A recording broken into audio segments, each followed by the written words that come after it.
نام حاضر ہوئے، سرکار کی بارگاہ میں عرض کی، حضور اب بھوک برداشت نہیں ہوتی، سرکار کرم فرمائیں، آقا کرم فرمائیں۔ میرے آقا نے فرمایا ٹھیک ہے، ایسا کرو تم باغ تیار کرو کھجور کا، رات کو ہم گٹھلیاں بیجیں گے، گٹھلیاں اکٹھی کر لینا، رات کو گٹھلیاں بیجیں گے، صبح باغ تیار ہوگا۔ میرے آقا کی نظر عطا، نظر کرم، اب یہ خوش ہو گئے۔ ان کے اندر دو منافق بیٹھے تھے، یہودی پس منظر کے، اندر سے یہودی تھے، ظاہراً مومن بنے بیٹھے تھے، نمازیں پڑھتے تھے، اٹھتے تھے، بیٹھتے تھے، مشاورت میں شریک ہوتے تھے۔ وَفِيكُمْ سَمَّاعُونَ لَهُمْ۔ جب یہ بات ان کو پتہ چلی، انہوں نے سازش کے تانے بانے بنے، آنکھوں ہی آنکھوں میں کوئی پلاننگ کر لی۔ اب جب رات ہوئی، صحابہ نے باغ کی جگہ تیار کر لی، گوڈی کی ہوگی، ہل چلایا ہوگا، کھڈے لگائے ہوں گے، زمین کو ہموار کیا ہوگا، جو بھی طریقہ اختیار کیا، گٹھلیاں اکٹھی کر لیں۔ نماز ہوئی، نماز پڑھنے کے بعد عرض کی حضور گٹھلیاں بھی تیار کر لی ہیں اور باغ کی جگہ بھی تیار ہے، سرکار تشریف لے چلیں۔ میرے آقا کی قیادت میں یہ جماعت چل پڑی۔ اندھیرا تھا، میرے آقا نے اسی اندھیرے میں اپنے دست مبارک سے تمام گٹھلیاں بیجیں۔ یہ جو یہودی تھے، ان کی پلاننگ کا وقت آ گیا، انہوں نے تھوڑا سا فاصلہ رکھا، اندھیرے کا فائدہ اٹھایا، ایک بن گیا چوکیدار، دوسرا اس کے پیچھے۔ جو میرے آقا گٹھلی بیجتے جاتے، یہ اٹھا اٹھا کے کھیسے میں ڈالتا جاتا۔ کھیسا سمجھتے ہیں نا؟ آج کل کھیسے کا سب کو پتا ہے۔ کوئی دور ہوتا تھا پورے چولے میں کھیسا ہی نہیں ہوتا تھا، ضرورت ہی نہیں ہوتی تھی جیب کی، کیا کرنا ہے یار جیب کا۔ آج کل جیب کے ساتھ ہم کرتا بھی لے لیتے ہیں، جیبیں بڑی بڑی ہو گئیں، دو ہو گئیں، تین ہو گئیں، اوپر ایک جیب، سائیڈ پہ دو جیبیں، پھر شلوار میں بھی جیبیں، کیونکہ سائیڈ والی جیبوں میں کوئی چیز رکھے وہ تو محفوظ نہیں رہتی۔ اس نے کیا کیا، ساری گٹھلیاں نکالیں اور کھیسے میں ڈالنا شروع کر دی۔ اب ساری گٹھلیاں اٹھا گیا۔ بات جو مومن ہم ایمان والے سمجھتے نہیں ہیں وہ کیا ہے، جو آپ بھی لوگ بھول گئے، آپ لوگوں کو پتہ نہیں چلا۔ دیکھو یہ جو کھجور کا درخت ہے، یہ سال میں کتنا بڑھتا ہے؟ 4 سے 6 انچ بڑھتا ہے۔ ایویں ہے بھئی، آپ کا قصبہ ہوگا، آس پاس گاؤں دیہات تو ہوں گے نا، اس بستی کے پاس کھیت کھلیان تو ہوں گے، کھجیاں تو ہوں گی، کبھی لگائی ہوں گی، دیکھی ہوں گی۔ 2 سال ہو جاتا ہے، چھوٹی چھوٹی ہوتی ہے کھجی، ٹھیک ہے، پتے اوپر بڑے بڑے ہوں گے، لیکن اس کھجی کا تنا جو ہوتا ہے وہ 4 سے 6 انچ اگتا ہے۔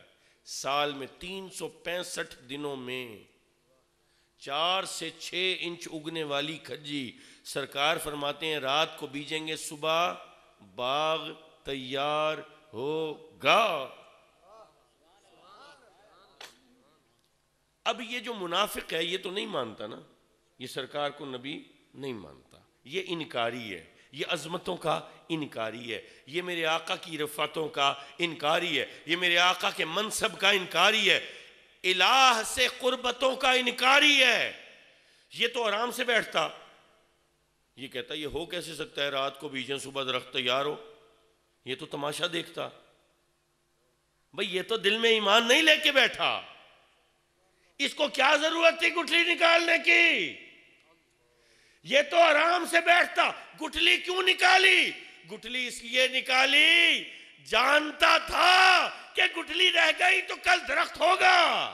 میں کہتا ہوں نا، جانتے ہیں، مانتے نہیں ہیں۔ اس کو بھی پتا تھا کہ ان کے ہاتھ سے مس ہو کر یہ گٹھلی گئی ہے، کل درخت ہوگا۔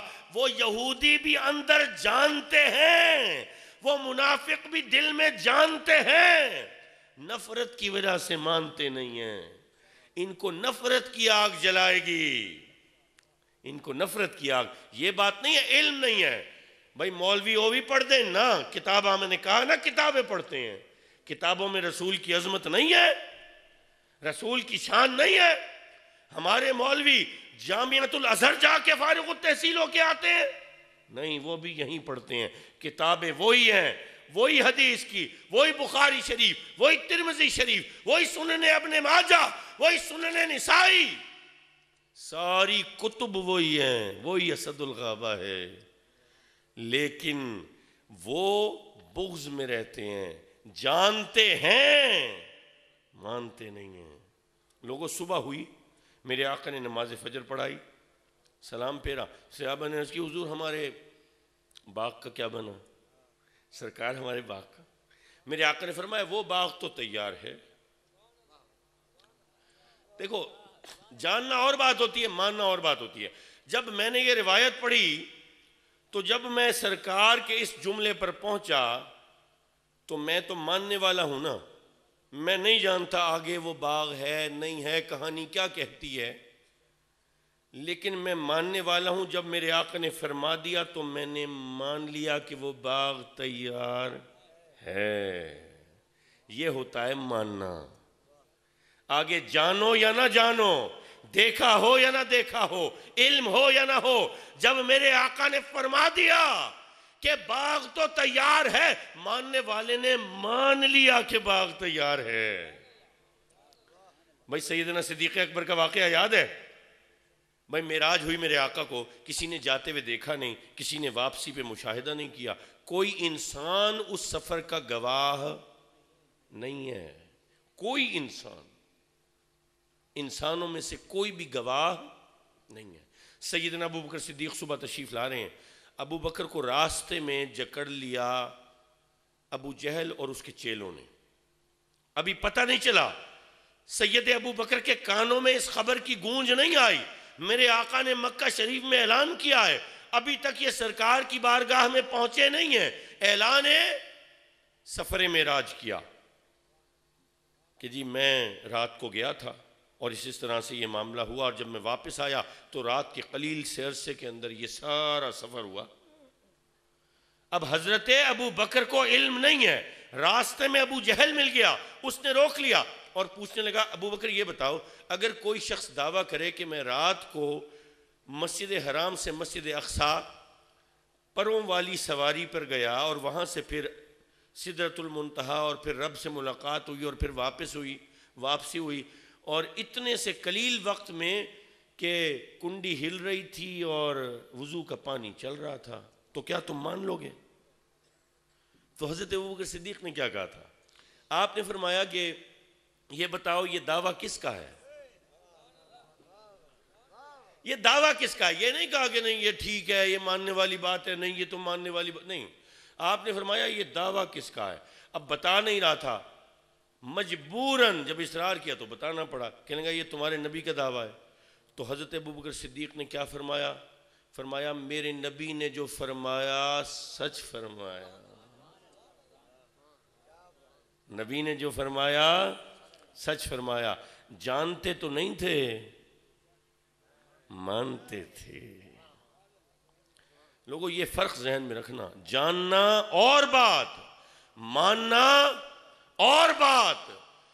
اسی طریقے سے جب میرے آقا نے فرمایا وہ باغ تو تیار ہے تو جو ماننے والے تھے مان گئے، اور جو رات کی کہانی جاننے والے تھے وہ تذبذب میں تھے۔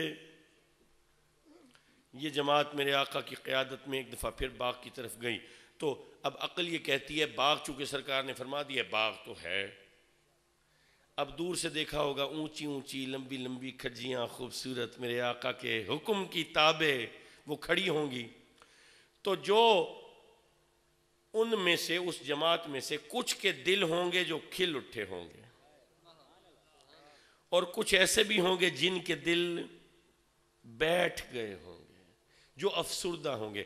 بالکل اسی طریقے سے جیسے جب میلاد کا مہینہ آتا ہے، ابھی قریب ہوتا ہے، ابھی پہلی کا چاند نظر نہیں آتا، ابھی ربیع الاول یعنی ربیع النور کا چاند چڑھا نہیں ہوتا، کچھ کے دل پہلے سے ہی خوشی سے مسرت سے کھل اٹھتے ہیں، اور کچھ کے دل اس مہینے کی آمد پہ بیٹھنا شروع کر دیتے ہیں، وہ میسجوں پہ لگ جاتے ہیں یہ بدعت ہے، یہ شرک ہے، یہ فلانا ہے۔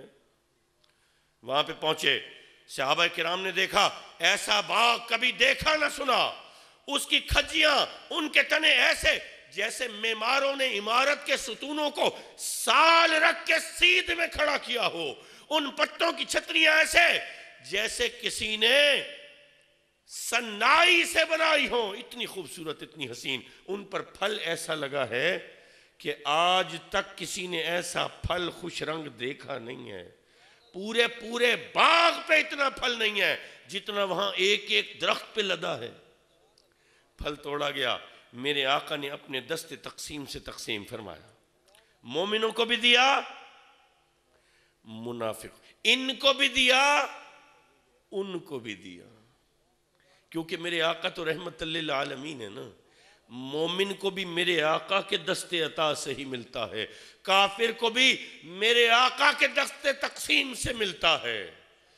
جب دیا سب نے کھایا، اب ذائقہ ایسا کہ زبان نے پہلے ایسا ذائقہ چکھا نہیں،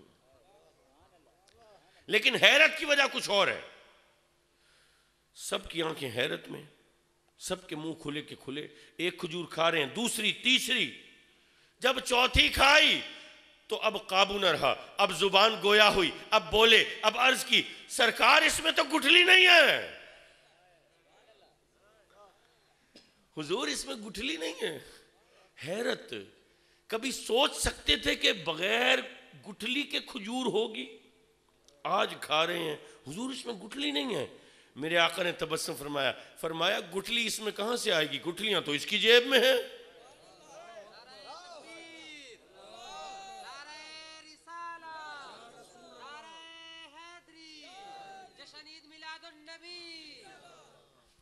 حاضرین محترم، کچھ لوگ کہتے ہیں نا کہ سرکار کو پتہ نہیں تھا کون مومن ہے کون منافق ہے۔ جس نبی کو یہ پتہ ہے، جس نبی کو یہ علم ہے کہ منافق کی جیب میں کیا ہے، اس کو یہ پتہ نہیں ہے کہ منافق کے دل میں کیا ہے۔ یہ جیب کی کہانی دل سے ہی شروع ہوئی ہے، یہ دل کے بغض سے نکل کے جیب تک پہنچی ہے۔ اگر نبی جیب کا حال جانتا ہے تیری، تو نبی تیرے دل کا بھی حال جانتا ہے۔ لوگو، یہاں سے دو باتیں ثابت ہوئی ہیں۔ پہلی بات تو یہ ہے کہ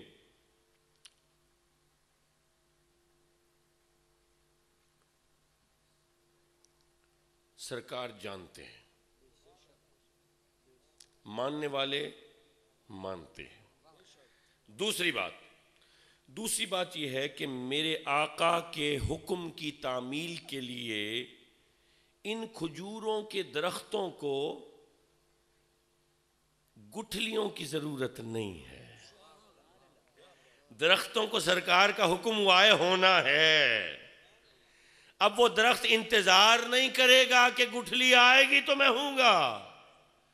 اگر درخت کو ہونے کے لیے، سرکار کے حکم کو ماننے کے لیے گٹھلی کی محتاجی نہیں ہے، تو نبی کے امتی کو میلاد منانے کے لیے دلیل کی محتاجی ہے۔ ارے دلیلوں کو رکھو پڑے، دلیل وہ جانے جو جاننے والے ہیں، ہم نبی کے ماننے والے ہیں۔ ہم بے دلیل میلاد منانے والے ہیں۔ کیوں؟ تم جانو، تم اپنے علم کو اپنے پاس رکھو، ہم ایمان لائے ایک اللہ پر، اس کے نبی کے صدقے، اس نبی پر ایمان لائے، اس نبی کی زبان پر، اس نبی کے کہے پر، اس نبی کے فرمان پر، اللہ پر ایمان لائے۔ لوگوں، جس کے کہے پر اللہ پر ایمان لائے ہوں، اس کا میلاد منانے کے لیے تمہیں دلیلوں کی ضرورت ہوگی؟ ماننے والے اور ہیں، جاننے والے اور ہیں۔ لوگوں، جاننے والے ہو یا نہ ہو، ماننے والے رہنا، نبی سے، نبی کی آل سے محبت کرنے والے رہنا۔ میری دعا ہے اس پنڈال میں جتنے لوگ ہیں، جتنے لوگ تھے، آئے چلے گئے، آنا چاہتے تھے نہ آ پائے، سب کے لیے دعا ہے اللہ پاک ہمیں نبی کی محبت، نبی کی آل کی محبت میں زندہ رکھے، مالک اسی حال میں موت دے۔